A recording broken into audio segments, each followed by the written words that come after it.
What is going on, everyone? I'm telling you, I don't know how much I have to say this, but this is one of my favorite days of the week.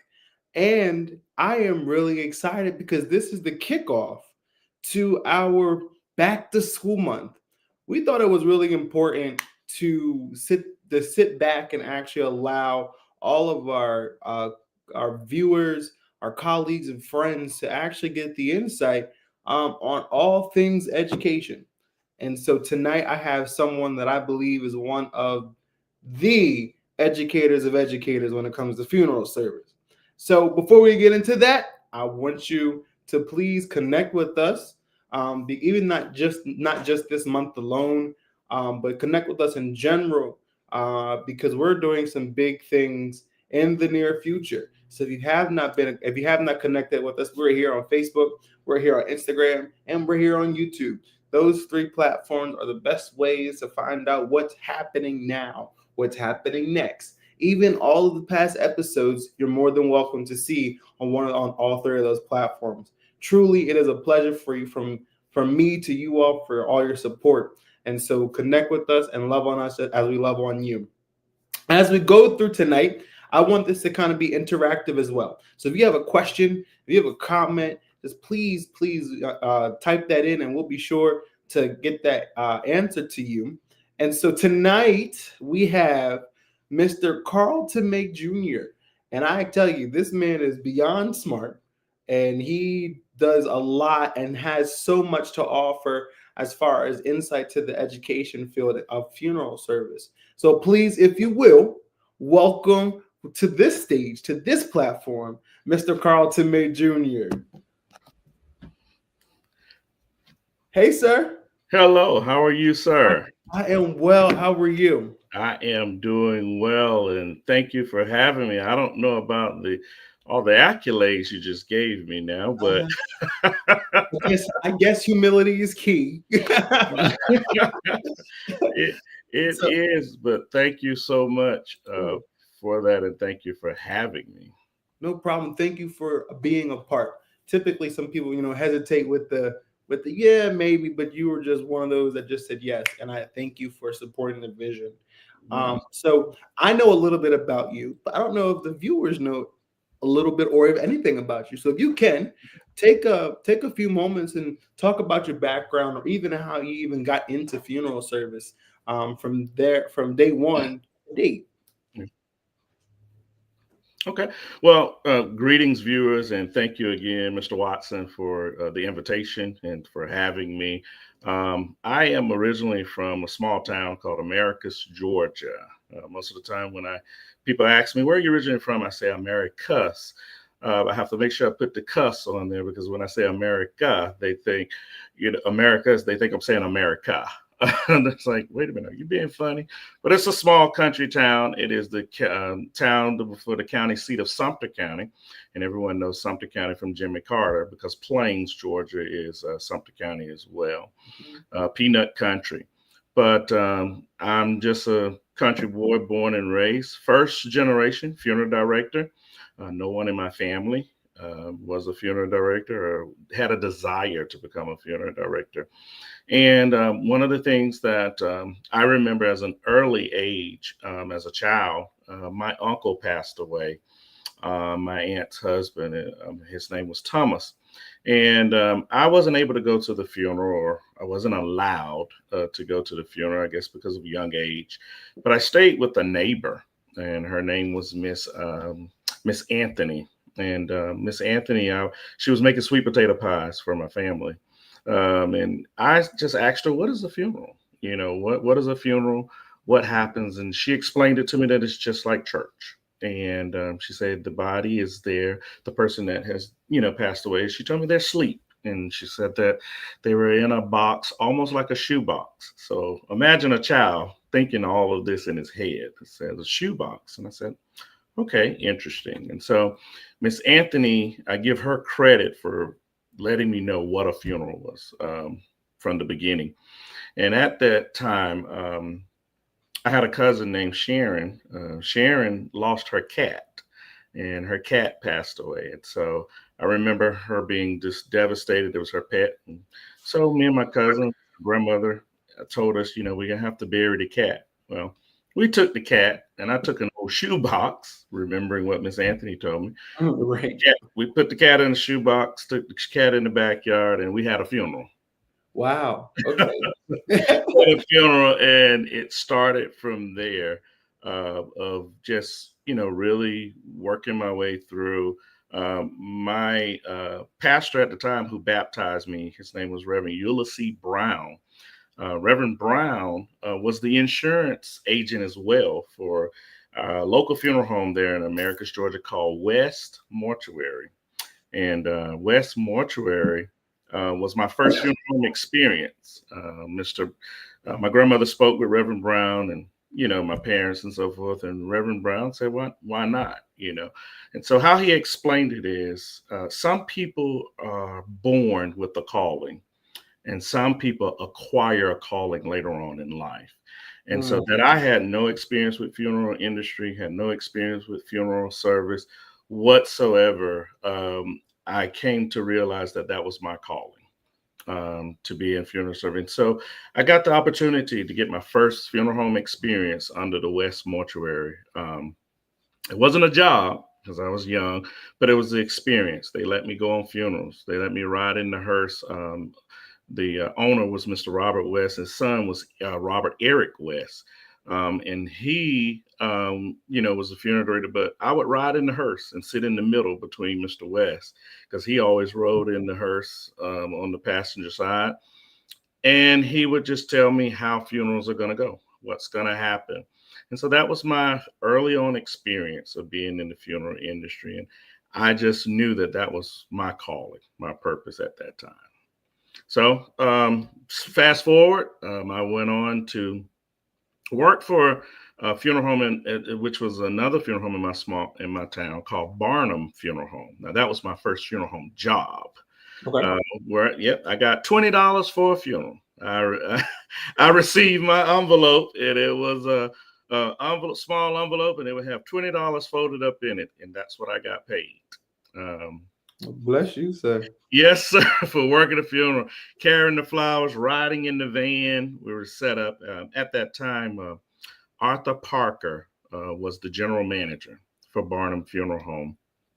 And I kind of role modeled myself after him as a young age, of how he, conducted funerals, how he, dealt with families and that experience and so forth. So it just really took off from there. And later on, he was able to acquire a business called J.W. Williams Funeral Home over in Cordele, Georgia, which was about 35 miles east from my hometown. And so that he acquired it, and I was, grown then. He said, "Hey, would you like to continue to work and come work for me?" And so I did. I followed him what we call across the river. It was a river called Lake. Well, it was a lake called Lake Blackshear, but the older people said cross the river. But that separated Americus from Cordele. And I went there to work for him and gained a lot of funeral directing skill knowledge from him. And later on, I connected with the Meadows family. And Mr. W.C. Meadows, William Cornelius in Atlanta, Georgia, gave me my first and only apprenticeship. I served my apprenticeship under him and his son, Corey Meadows, in Atlanta. And that's where I learned my embalming skills, learning the craft, learning the business, learning how to meet with families, such as arrangement conferences. Same time I was going to mortuary school, serving my apprenticeship. And on the weekends, if we weren't busy, he would send us to Albany. His brother named A.C. Meadows was a great embalmer. He went to McAllister in New York. And he said, you're going to go down there and learn embalming, learn how to preserve human remains and make them presentable for loved ones. And so I would have to go to Albany, work funerals too. It was a nonstop. So all of that, I put it together in one big ball and formulated my own. And here I am today, still pressing forward and learning in the industry because you never stop learning. Yes, exactly. So my question is, how did you shift from the profession as a whole to becoming into education? So that goes to play back to Mr. W.C. Meadows. He told me, he said, son, what are your goals? What are your aspirations? And I told him, I just want to own a funeral home. I just want to be a funeral director. I just want to be an embalmer. Well, he said to me, he said, well, do you have something else that you love as well? And so coming from my family, my grandmother was an entrepreneur. She owned the local grocery store on the south side of town of Americus. My grandparents on my maternal side, they're the Muntz family out of Plains, Georgia. Those guys did some of everything from welding to short farming, construction. My grandfather was a construction worker and did everything on my maternal side. My paternal side, he, my grandfather served in the military. He drove trucks for numerous of years and did all types of different things. So I said, well, I think business it would be. And he said, really? He said, well, if you're business nature coming from that background in your family, he said, seek another calling or seek another aspiration in business. He said, get all the education you can get. He said, because funeral homes are just like churches. I never forget Mr. Meadows told me that. And I said, what do you mean? He says, just like being a pastor. He said, if you make the congregation mad, he said they'll turn around and won't come and patronize you. He said, just like the funeral home. If the funeral home or family may not be mad with you, but they want to try somewhere else, or they want to try the funeral home down the street. He said, you want to be able to support yourself, support your family. And with that being said, he said, when you finish mortuary school, you go on and you continue to your education and go higher. And so in mortuary school, I met the lovely Dr. Carol Williams. She at that time at Gupton Jones College. She was a very great inspiration to us because at that time we had some great instructors. One has passed on, Mr. Dennis Flahive, who was an awesome instructor. He was a retired pilot. She was the only African American instructor at the time at the school. And she was an inspiration to help guide us, to mold us, to shape us into what. And she also hounded in us. And when I say hounded, she embedded in our head, education is key. Keep learning, keep striving. And I remember sitting in the classroom and I said, I want to do like Dr. Williams. At that time, she was teaching at Georgia State, coming over to Gupton Jones to teach, running her and her husband's business, going back and forth. And I'm like, wow. I said, Dr. Williams is, she's a woman, phenomenal woman, and I want to have some of those capabilities where I'm not stuck in a bubble or I'm not stuck to one thing. And she just continued to inspire us and tell us what to do, how to do etiquettes, proper etiquettes with funeral service and business. And so all those things I captivated together. And I said, you know what? I want to be the next Dr. Williams one day. I want to come back to the school once I finish and give back to the school and give back to those students and let them know I sat in those seats. I sat right where you are. I had those nights of crying. I had those nights of not understanding. I had those nights of frustration. I had those nights where I did not understand. And I give a story about anatomy. I remember my first time going and sitting in anatomy class with Mr. Hens. Mr. Hens was our anatomy teacher, and he was speaking. and it sounded like Charlie Brown. Womp de womp. Just be honest with you. But I had a good friend, and we're still friends to this day. His name was Patrick James, and he had a brother named Lawrence James. Well, I was good in pathology because I had previously taken a course in pathology, and I remember Patrick being very good in anatomy surrounding the heart and so forth. Lawrence was good with restorative art.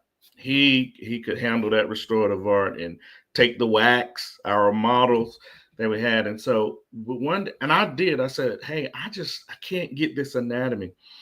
And Patrick said to me, I'll tell you what, let's meet up. We meet up every night.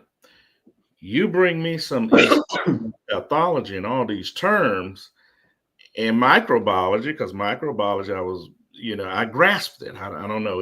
It played hand in hand. He said, you give me that, I'll give you. Same thing with Lawrence. Lawrence said, hey, I'll help you with your armature in mortuary school. So we came together. And so it was like a group of buddyhood and friendship that we worked together. We collaborated, and it took off where I started learning those concepts of anatomy, but we all just collaborated together where we fed off of each other's weaknesses and strengths. Okay. That is really like interesting. I'm loving this. I'm loving this.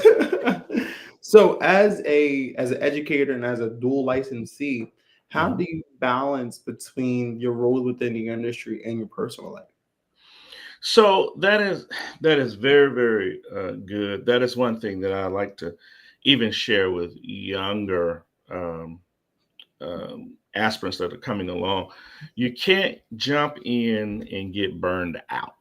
You have to have a balance. And when I say a balance, you have a life, you're a human yourself. You have your whole life ahead of you. And so when you think about it, you're going through and you are,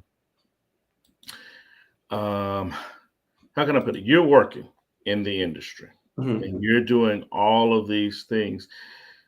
Who's going to take care of you if you're taking care of everyone else? That's so true.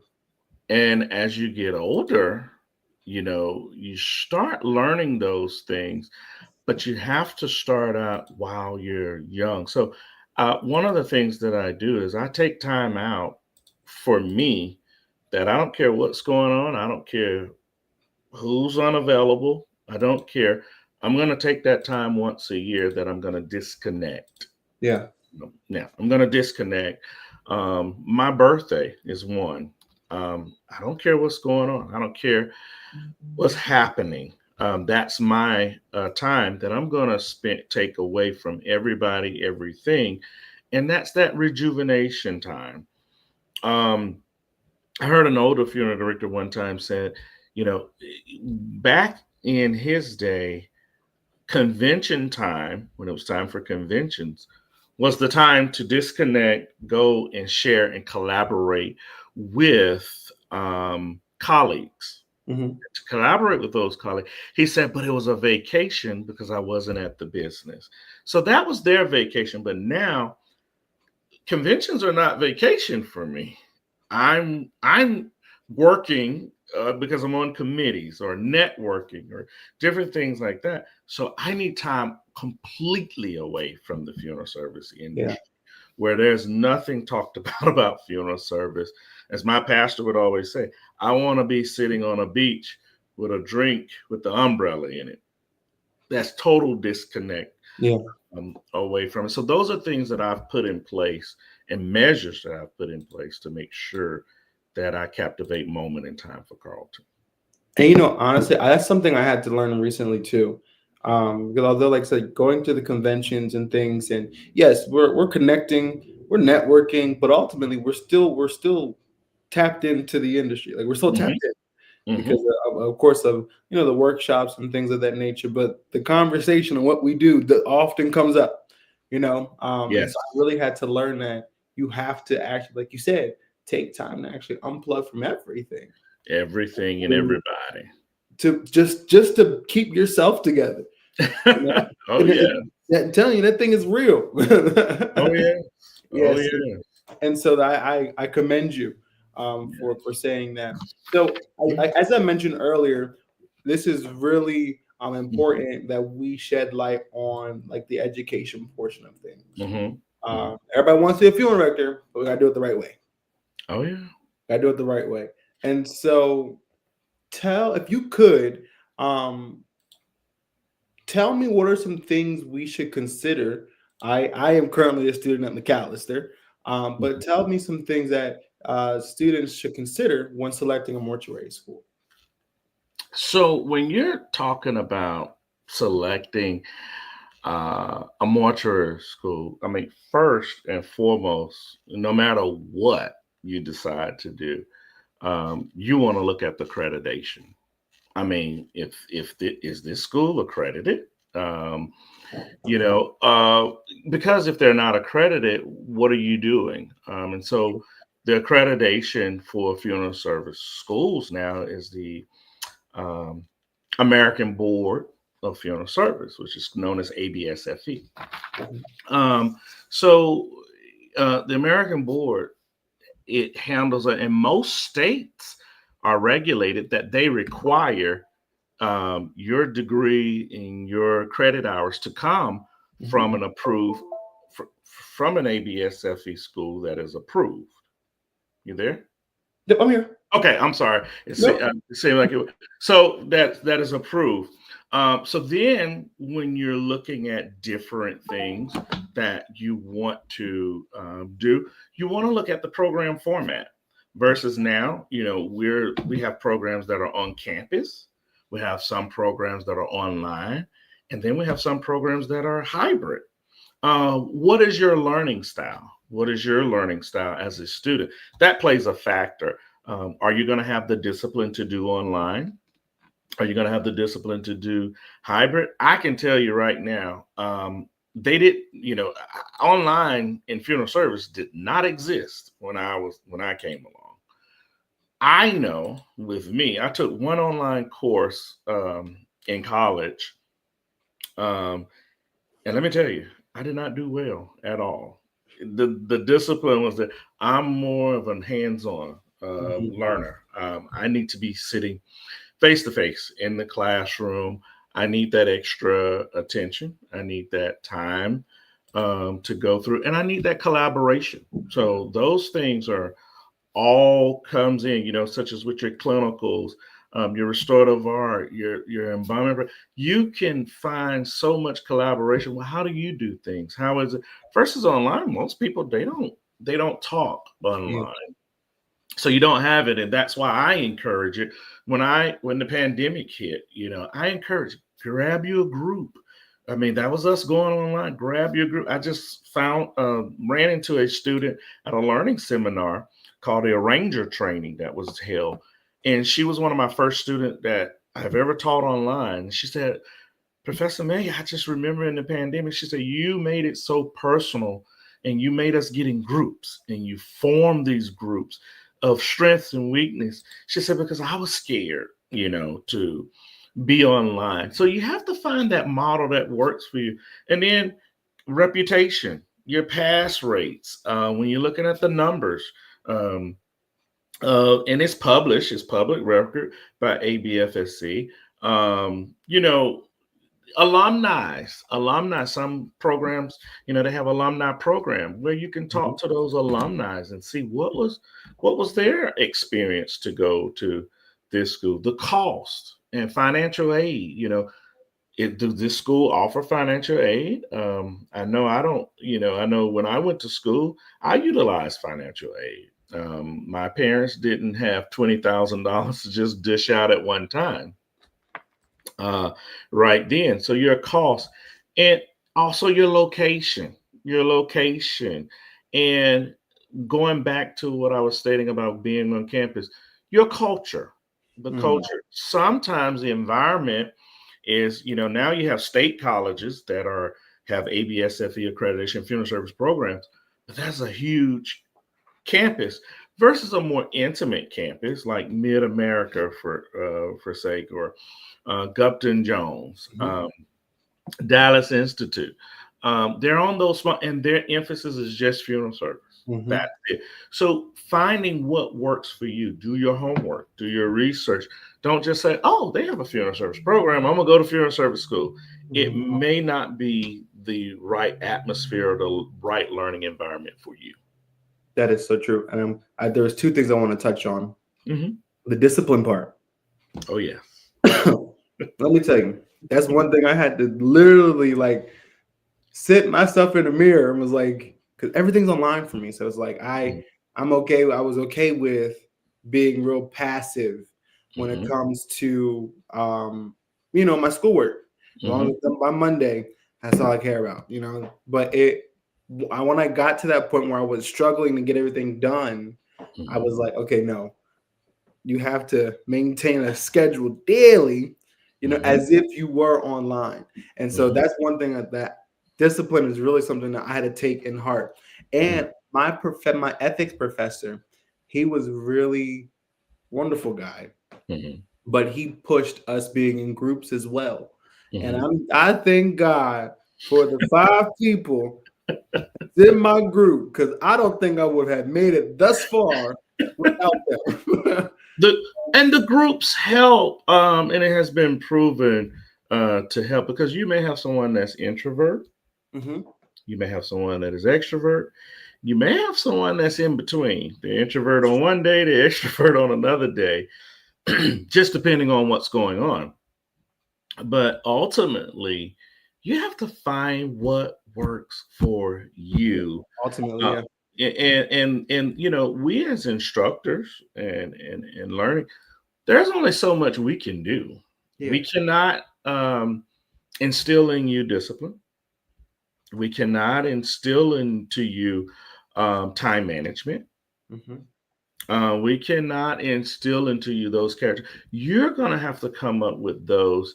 And one of the things that um, my the feedback that I get from past students or that have completed my courses, and when Mhm. they come back and they say, "Well, Professor, we really thought you were just the meanest professor ever, and we Wow. thought that you were but as time went on, we love you." And I said, "Well, what happened? We understood what you were trying to do. Mm. You hold us to it." So at graduations, I normally bring up 11:59 p.m. Eastern Standard Time, Sunday. That's most of the time when all the work is due. Yeah. 11:59 p.m. Eastern Standard. You won't have that anymore once you complete it. But the most the irritating thing is, as an instructor and someone who's in the industry, is when you receive notification at 10:59 p.m. Eastern Standard Time saying, "Oh, Professor May, I need an extension because we've been busy at the funeral home, and I haven't had a chance to do my work from Monday to Sunday. I haven't had a chance. We've been super busy. I've been doing." And so then the question goes back to, how have you managed your time?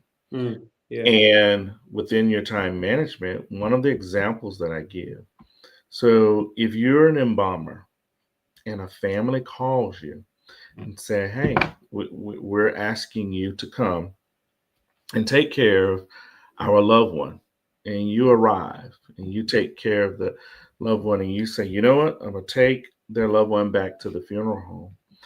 You don't place them in a cooler. You say, "You know what? I'm going to go ahead. We have permission to embalm. We're going to go ahead and embalm tonight." Well, you say, "Oh, you know what? I really want to go to this game tonight. So I'm going to just come back. I'm going to go to the game." Well, you never make it back to the funeral, but you come in the next morning. You may have some issues depending on what the cause of death was. That's true. How are you going to explain that to the family when they entrusted in you to take care of their loved one? How are you going to explain that? Well, not even from the science perspective of it. of those intrinsic factors that you may have going on inside of the body. You may have some extrinsic factors going on. Am I speaking your terminology? Yes. of the environment that may be set in the funeral home at that time. But let's go back to compliance, and let's go touch on compliance. So in some states, you have to have the death certificate filed at a certain time. Yep. If you don't have that death certificate filed, you're going to get a healthy fine.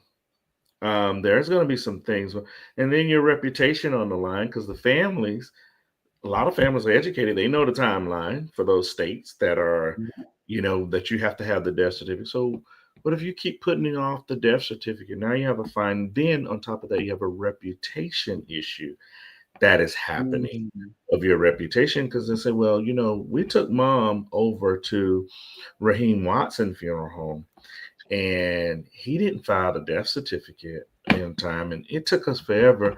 And then the state got involved, and but we took him over to Carlton May Funeral Home, and you know what? He had our death certificate in an envelope at the end of the service.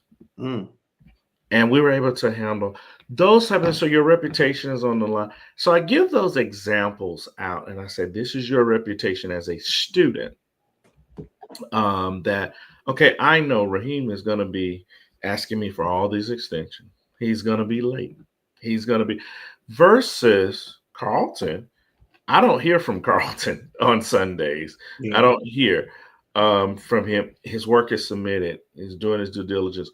But there are circumstances where there are unforeseen incidents that take place in your life. That's true. Something may happen, and they're legitimate. And that's when you have to communicate with your instructor and say, hey, this is what happened. I've actually had a student throughout my career had a head-on collision. I knew I did not hear from this student. She had the head-on collision on a Wednesday. Sunday, I was going through my roster of grading, and I was like, this is it. She hasn't logged in. I checked the log. She hasn't logged in. Nothing. I was like, that's not like her. Well, on that Monday, I reached out to her advisor and I said, hey, have you heard from her? She said, no. I said, well, I haven't either. She hasn't logged in. And so come to find, she was in the hospital. Wow. That That is an unforeseen incident that was beyond her control. Yeah. And life happens. Life happens. As you all would say, the younger people, what is it? Life be life. Life be life. So in my generation, we just say, hey, if it ain't one thing, it's another. That's what we say in my generation now. But those type of things take place. And so when they take place, listen, we understand, but don't lose focus, don't lose ground. That is so true. Wow. That was, man, I'm telling you, this is so good. So as an educator, how do you maintain a captivating environment for your students in the classroom, especially when you're dealing with different learning styles, you're dealing with different attention spans. So how do you navigate through that? So let me tell you, back to what I was talking about. Interactive learning is me. I'm sorry. I have to have interactiveness because you have different dynamics. Okay. So you take, for instance, I have one student that has never stepped foot in a funeral home. Wow. But decided to go to mortuary school, and in mortuary school, never stepped foot into a funeral home. Then you have some students that they grew up in a funeral home, born and raised. Then you have some students like myself, first generation, they received their first funeral home experience at a young age, may have attended someone's funeral, may have attended a relative funeral, whatever the case may be. So you have to create an interactive learning environment where you're encouraging case study, where you're bringing in a lot of times. I love to bring in what I have participated in for the week in the industry, what I had going on at the firm in the industry, discussions.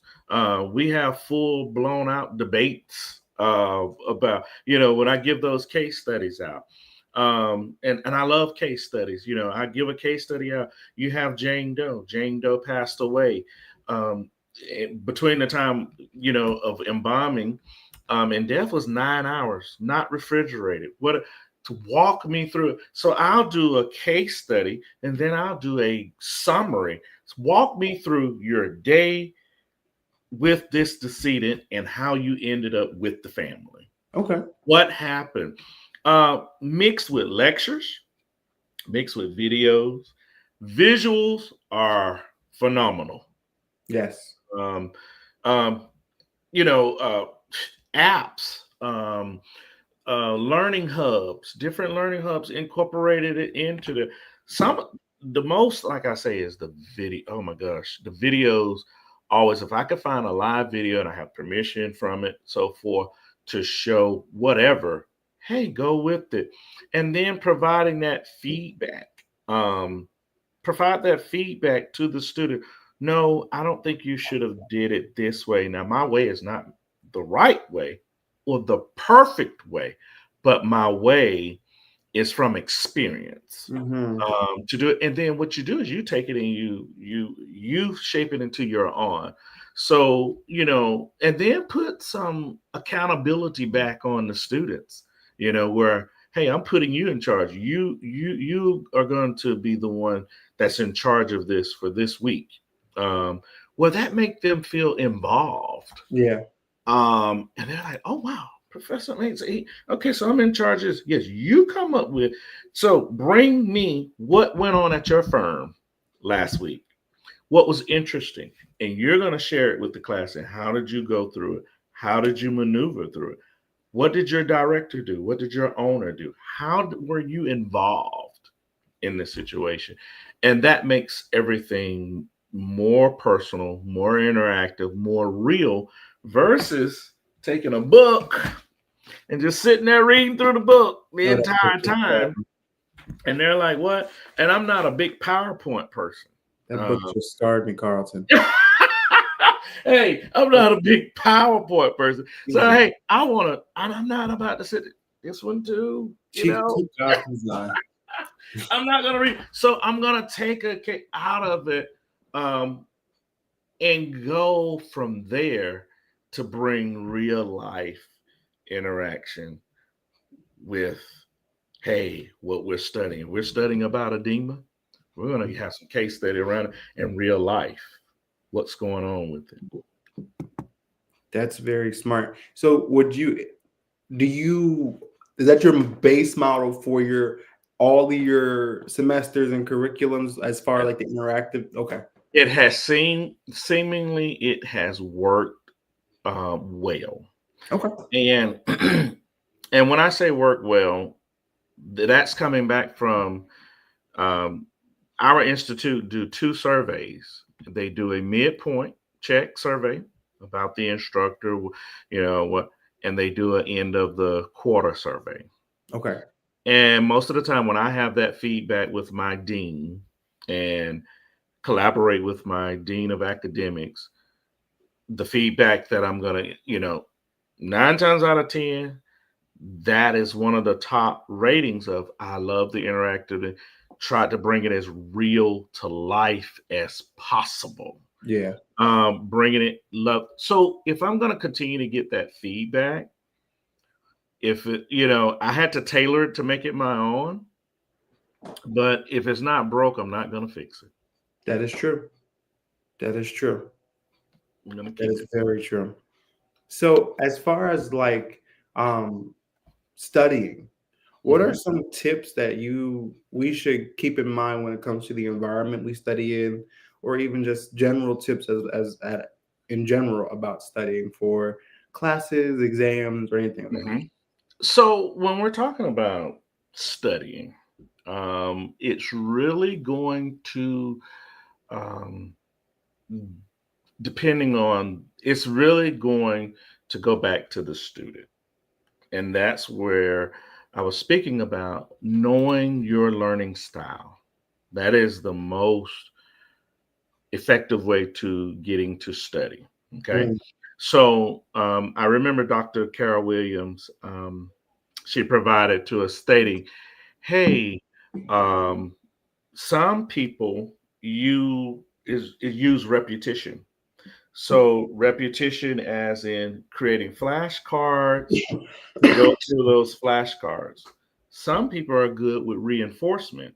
So whatever that reinforcement is, such as writing reinforcement. So if you read something, then you write it again. Make just get you a big binder note, writing, rewrite it. Some people like interactive with such as apps or games to help them. Those apps, those games, those are all type of things that the learner is going to have to know what works best for them.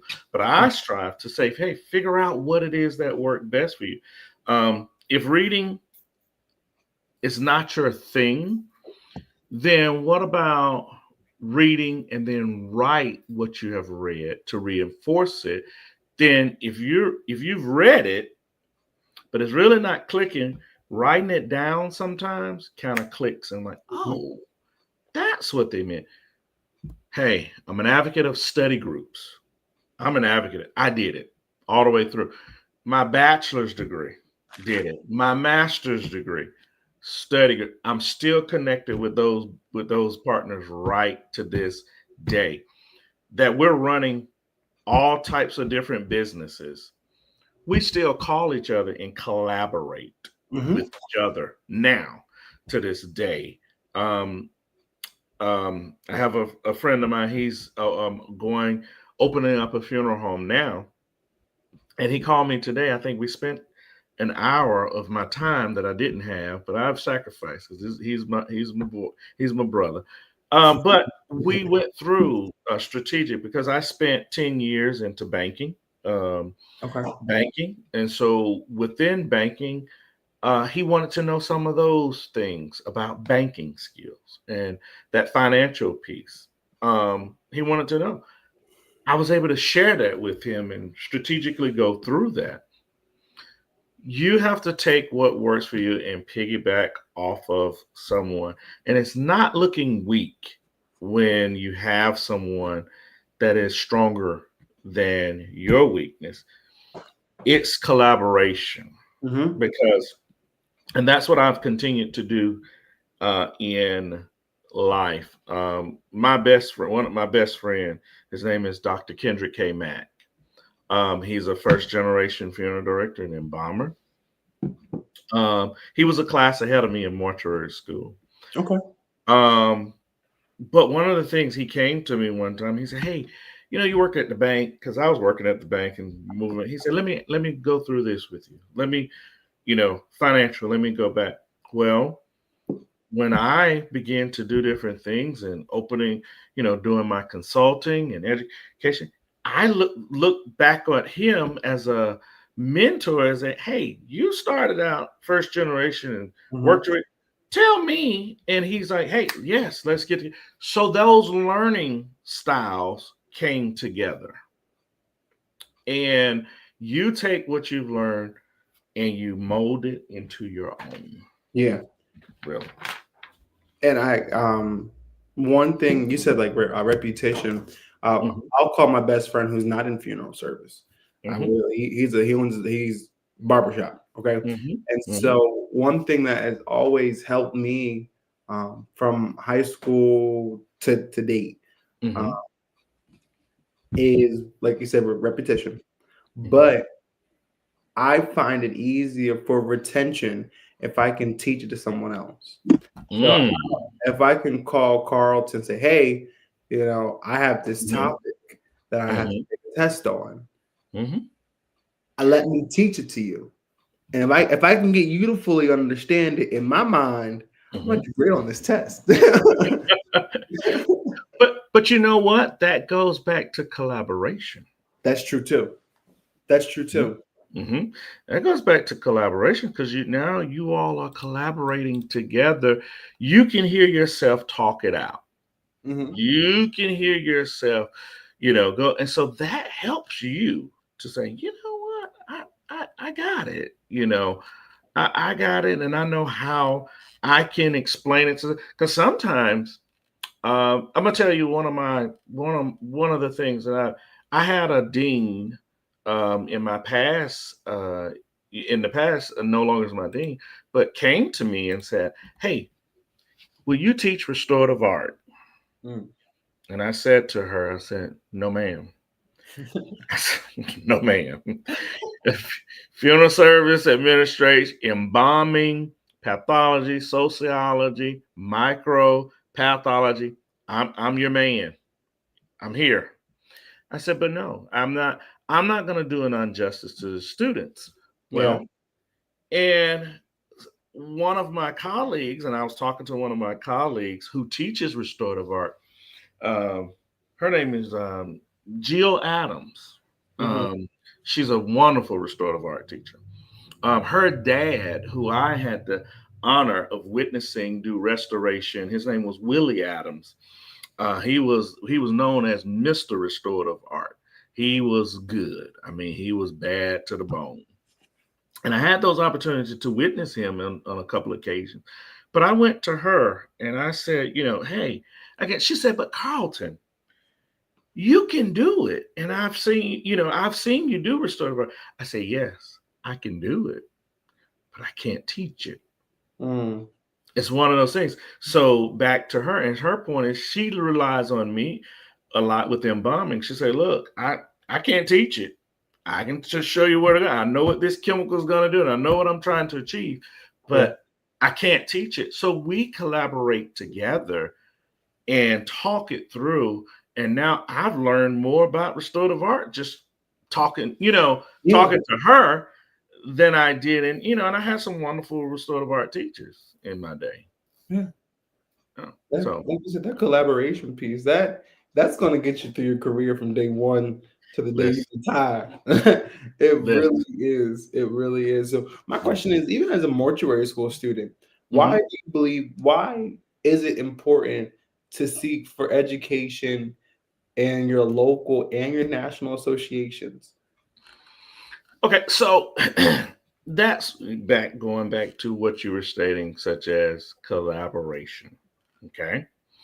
Um, when you're going into your associations, you want to stay connected. Hmm. Okay.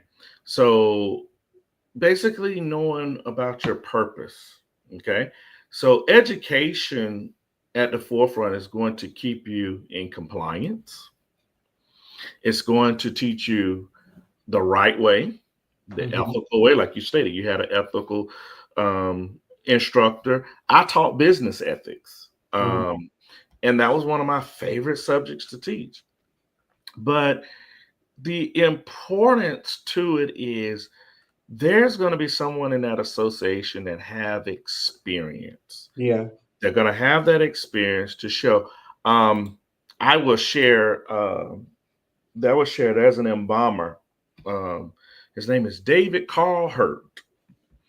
Okay. He introduced to me waterless embalming in a way that I never understood it. I understood it the book way. Hmm. Okay. How to go through waterless embalming through the way that I'm supposed to know it for compliance of ABSFE, the formula, and to pass my national board. But as becoming a funeral director, and now I'm in this association, he had a formula that was phenomenal. I'm like, I never thought about it that way. Like, this is how you're going to do the waterless embalming. He said, yes, this is how. And he shared it with us, with the embalmers that was at that convention in the local association. It's like, wow, okay, that's it. Matt Smith. I know you probably heard Matt Love Smith. him. Oh my gosh. We've had the honor of having him at national levels and local levels of learning. Oh my goodness. Things that he's taught. It's like that collaboration piece amongst people that are in the field that have tried different methods. Number one, they stayed ethical now with their methods. Yeah. They tailored it to how they're going to accomplish preservation if it's embalming, or stay compliance if it's compliant for, your state. Yeah. Going back to talking about compliance, I serve as education director for my local association here. One of the things that I do is make sure that I'm keeping up with the trends of what's moving in compliance, what's changing in the laws that we need to be educated upon and need to stay abreast upon. Uh, all of those things that we need to do as funeral directors, in the industry. And going back to embalming, Dr. Ken Mack, he gave me a formula for jaundice. And I shared it with him, and I said, you know what? I tried your formula, it didn't work. So now I tried it didn't work to my liking.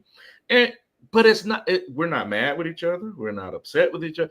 It's just and I shared with him my way, and he's seen a couple of jaundice cases that I did, and I just had one, a 93-year-old lady, sweet Lola. I haven't seen jaundice this bad in a long time.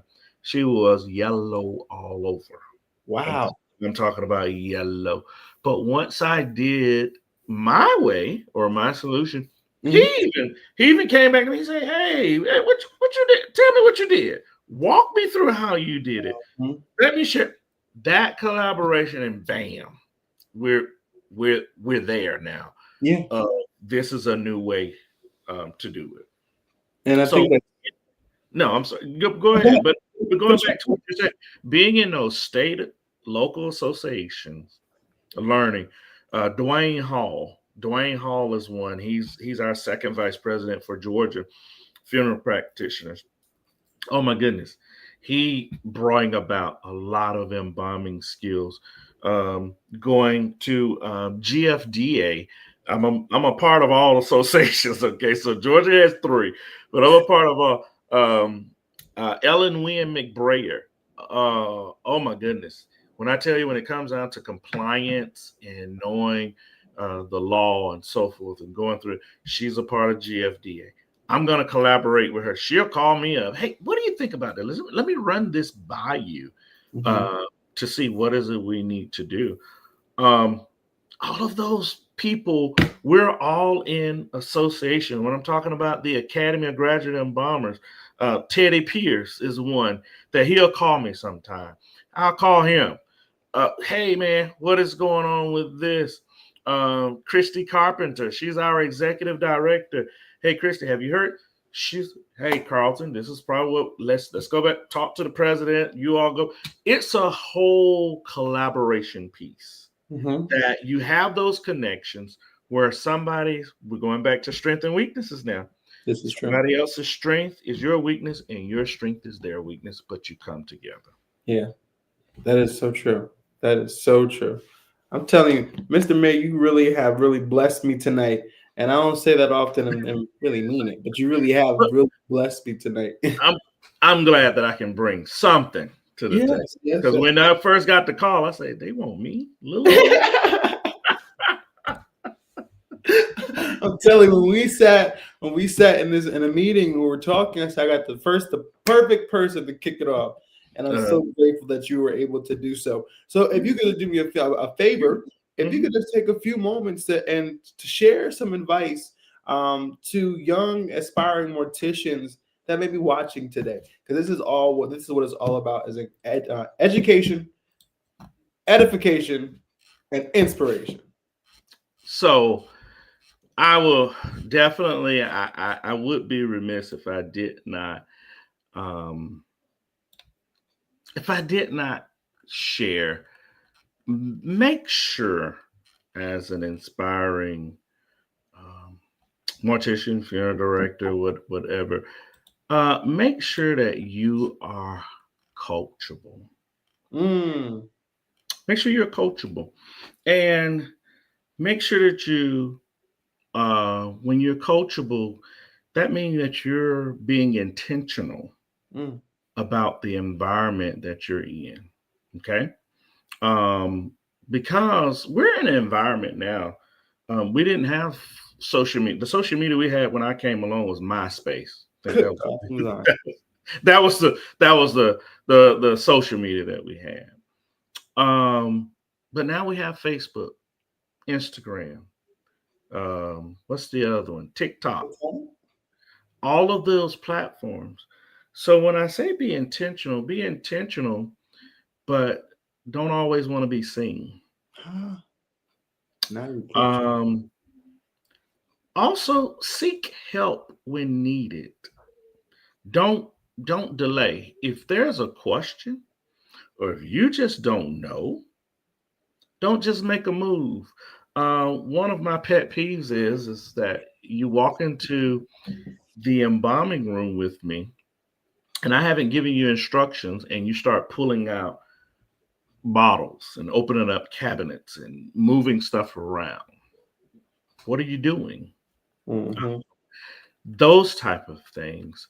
Because you got to understand someone's reputation is on the line.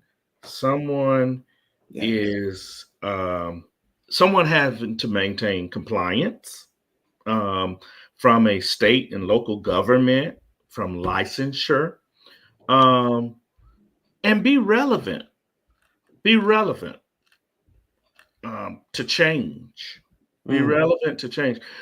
Because when I say be relevant to change, don't just look at it as a point of I'm here, I'm showing up to look cute per se, have on my suit, and to be ready to walk down the aisle. Be ready to serve. Yes. Okay? Be ready to serve. There are sacrifices that people have made that has caused us to get to where we are. Yes. People have made the forefathers have done those things for us. Um, know how to write an obituary. Hiya. Okay. You can't write an obituary the way some of us text. Okay. Hiya. Okay. By some of the things that we put out, be willing to learn everything in the funeral home. And when I say learn everything, I'm talking about learn everything. I started out in the funeral business. I started out washing cars. I had to have those cars washed. I had to have those cars vacuumed. The viewing room. I don't know if firms still do it, but I'm still old school. From when you came into the funeral home first thing in the morning, Mm-hmm. you vacuumed and you swept the lobby and you made sure the trash was clean. Mm-hmm. Before you left for the day, you did the same thing. Same thing. It does not matter. You vacuum and clean. Stock water. If you got a coffee maker, make sure the coffee maker is ready, clean. Yeah. Don't learn just one aspect Yeah. of the business. Keep learning. Yeah. All avenues. Keep learning. Back to what you're stating: compliance, networking, being a part of state associations, national association. And let me tell you, everybody has a gift. Okay. So use your gift, but find a way for your gift to be used for the edification of funeral service. And when I say service, serving mankind, serving the Yes. family, not just for you. Okay. It is to be serving mankind. So Yeah. it's just like a quote that I love so dearly. It says, tell me and I will forget. Show me and I may remember, but involve me and I will understand. I like that one. Okay. Yeah. So with that, education is everything. Being compliant is everything. Because I saw a post on Facebook where it says everybody is a funeral director until the state board shows up. Everybody. You walk into a funeral home, everybody, who's the funeral? I'm the funeral director. Okay. You go on a funeral. Who's the funeral? I'm the funeral director. But let the state board show up. Okay. Represent well. Don't misrepresent, because you'll put out I'm a licensed funeral director or I'm a funeral director, and when you're approached with questions, that you can't answer. Okay? You approach with those things, then you're stuck, as my grandfather said, like a deer caught in headlights because you don't know how to respond. You don't know how to make that judgment call. And find you a mentor to mentor you. Hey, listen, let me tell you something. I have him. Mr. Meadows, I named him. Corey Meadows, AC Meadows, all of those. My best friend, Dr. Kendrick K. Mack, first time generation funeral. We're the same age, but he's my mentor because I've watched him put his sweat in, his blood in. Dr. Carol Williams and her husband Carl Williams. Jesus. I mean, just how they have maneuvered through in the education piece. John Martin, we call him Uncle John, down in Brunswick, where he took one firm from South Carolina. He went to Georgia, opened up another firm, and is flourishing, doing well. But when you listen to his story of how he got there, it just didn't happen overnight. A CEO of a firm, William Galeano Murray, I watch him.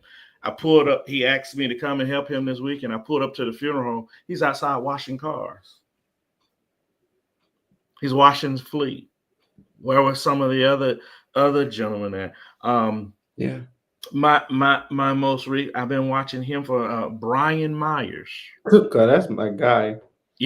Brian, listen, I look up to him, and I'm calling him for different things and looking at shaping because I'm an advocate for diversity in the industry. And he has done well with women in funeral service and being diverse in the industry and shaping. And so it's not that I want to be like him, but I want to tailor some of my craft like him. And it's not about, hey, I want you to be like him. No. It's about taking those bits and nuggets and those pieces and tailor them into your own. So therefore, you can form it into Raheem's position. You can tailor it into what you want. So I say, don't worry about that. You worry about using your gift. Jump out there. Get you a mentor. Back to Brian. One day he picked up the phone and called me for something. And I'm like, Brian calling me? But he said, hey, I want to ask you. I want to talk to you. I want you to get like, okay. But that's what it's about, that collaboration. And I value that moment. I value that time that's been. And trust me, I'm going to turn around and call him about something that I have of that. Same thing, like I said, with John Martin. He'll have a whole you'll go from a devotional meeting with him to a personal story to something else. I mean, Mr. Murray, the CEO at Murray Brothers, and so forth. He's gonna call you and he'll tell you sometime the story of how he maneuvered through as a little boy riding in the hearse, and how that's why he have that hands-on everything going on in the field, because he did not just tailor his craft to one little thing. But he's using his gift to captivate and serve those families around. So I just can't stress it enough. Learn your calling, learn how you're going to insert your calling into the funeral industry. Be coachable, be humble. That's it. Everything do not have to be shared. Everything don't have to be put on Facebook. Most of the time, if I put something on, I'm putting it because I'm inspiring. I'm putting it because I'm showing I came from first generation, nothing, to now, I had the privilege and the honor to serve on the National Funeral Directors Association board. I have the honor to serve my local state as the education director. I have the honor to serve on the ICCFA, joining them. I have the honor of being a part of those associations. And if it wasn't for Mr. W.C. Meadows, I wouldn't have been a part of a lot of these associations, because he pushed me. Hey, join NFDA, son. He said, join. And 22 years old. I'm like, what? Did I ever think that I see myself sitting on that board? No. No, no. Um, but I have another, and I know we're probably getting to time, but I have to share this.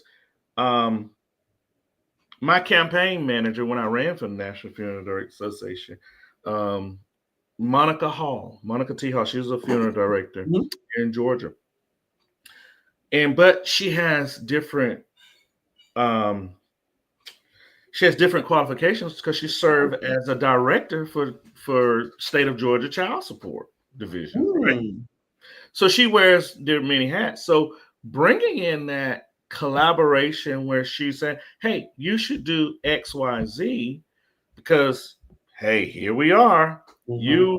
You do that. I take those nuggets and I captivate them into my own to move along with it, you know, and all the opportunities. When I'm getting those opportunities, I just let my gift use for me. Um, the president at Gupton Jones College, she made me the graduation chair for the last couple of years. I don't think she'll let me, Honor for real. say again. That's an honor for real. Exactly. I don't think she'll let me let it go. The dean there, Professor May, I need you to, voluntold, Miss Khadijah McDaniel. She gonna voluntold me something. In a minute, I'm like, I can't serve on any other committee. She said, well, no, I need you to serve on the advisory board committee because I need you to maintain. I'm like, yes, ma'am. Yes, ma'am. I'm gonna go with it. But I still know when I need to push back, Yeah. step back, take some time for Carlton, take some Yeah. time for myself, and rejuvenate because you get burned out. Let me tell you, I got burned out one time and got real disgusted with funeral service Wow. from different aspects of Yeah. it. Yeah. But when I learned how to, hey, disconnect, cut off, it runs like a nice oil machine. It runs. It runs good. Yeah. That is so true. So that's what I leave with the young aspiring funeral directors want to be in funeral service. Everybody can't be the boss. Okay. Everybody can't lead. You got to have some followers. That's so true. You're only going to have one chief, but you got to have a bunch of Indians to make it work. And so Mm. there's no I in team. So you're working as a team. Um, there's a funeral service that I had most recently. Um, on that service was 4 funeral directors licensed. Okay, 4 funeral directors. But because we have the passion of serving Mm-hmm. and the passion of it, hey, guess what? I was one of the funeral directors on that service. You know what I was in? I was in the hearse. Mm-hmm. The other funeral director was in the van. The other funeral director was driving the first limousine for the family. But there was only one chief, and we knew how to play, our role of serving, and we followed the direction of the chief.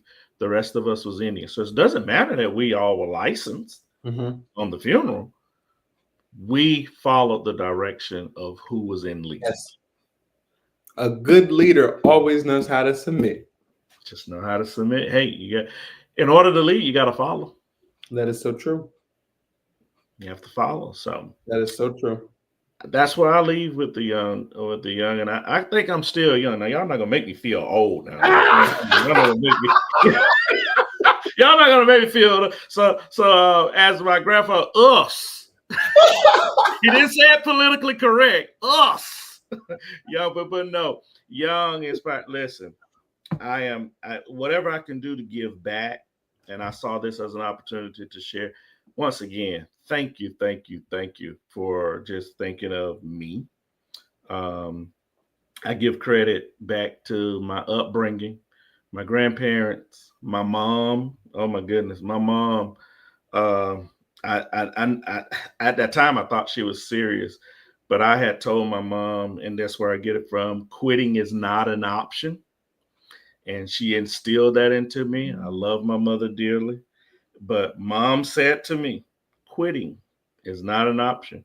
And she got a baseball bat. She said, "Do you understand what I'm saying, son?" And at that time, I was, teenager, smelling myself, thinking, but I said, "Yes, ma'am. I know." And I knew I couldn't quit. My dad was more of laid back. You Mhm. know, he was laid back, but but mom, she was the crack the whip. But I love my parents dearly. Love my family. They've supported me through every avenue that I have taken upon. And they still continue to support me, continue to pour into me. Um, and I thank the Lord for it. I would not be where I am, and I wouldn't be able to do what I do, and I wouldn't be able to give back my testimony if it was not for my family and those connections and those mentors Yeah. uh, that have kept me grounded. And when I've about jump off the ledge and have that bad day, those mentors come in. Hey, son, listen, this is what we're gonna do. This is how we're gonna talk to it. And those friends that held me down too. And the more you go, and I'll close with this too as another advice. Don't worry about the noise that's Mhm. going on. There's going to be a lot of noise. But the people that I started out with, you're going to learn too. You're going to shed those people, and those people come in your life for only a season and for only a reason and for only that one purpose. Okay. Mhm. And so when they're gone, don't think that you did anything wrong. Think of it as that season. So summer doesn't stay always. It was hot this summer and it was kind of easing off now. Mhm. Winter does not stay always. Spring does not. Fall. So for that season, you thank the Almighty for that season, and you learn from it, you grow from it, and you move on. I don't care if you've been friends with a person 20 years. It does not matter. If that season is over with, it's over with. And I promise you, you will take that season and you will appreciate it in the long run because you'll learn so much Yeah.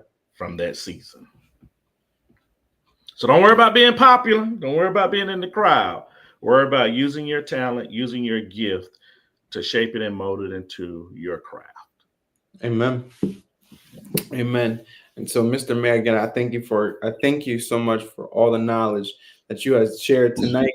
And this is one of those episodes I have to go back and look and take some more. I took a lot of mental notes, but I'll take some more notes. Okay. So Okay. and to my viewers, again, I thank you so much for being here. If you have not connected with us on our social media, I invite you, please, ma'am, please, sir, to love on us as we're loving on you on Facebook, Instagram, and YouTube. Even for those who like to connect with us to nominate a guest or you like to be a guest, those are the ways to do so. And I'm so glad, I'm so grateful for your continuous support. Thank you so very much, everyone, for tuning in today. And I will see you all back here next week on the life of the young funeral professionals. Until then, continue to serve well. God bless you.